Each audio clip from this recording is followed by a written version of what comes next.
لكم حاجه؟ ايه نقول لكم حاجه ولا ما نقول لكمش؟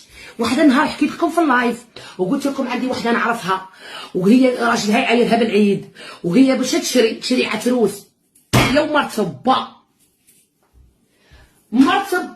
في العيد الكبير، هو يشري خروف وهي تشري عتروس.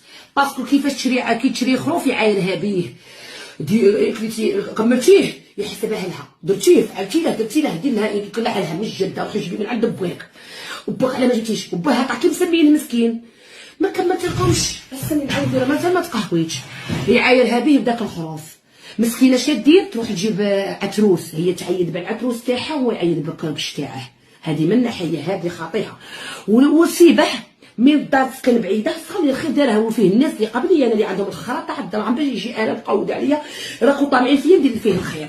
السيد السيباح عنده الخرا تاع الدراهم كي شاف بنته مسكينه وحلي في ولاده وشاف بنته تقاسي وتشق والرق قال ما نديرش على السيبي بحر عليه انا نقبط. قال لها بنتي راه عندي الدار في السوريكور غير خاويه اروحي نعطيك الدار سكني فيها انت وولادك.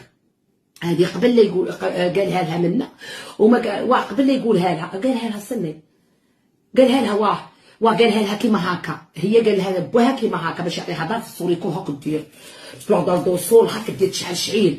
قالها نعطيها لك في السوريكور وحي سكني فيها بنتي ما تبقاش غاديه مولي البرد شتو في البلاد البرد ولي موايا تاع النقل الريفي. انا كنت في النقل ونعرف انا فوته كل حيه الميزيريه الكحله البيضاء الحمراء الخضراء الصفراء فوته كلش.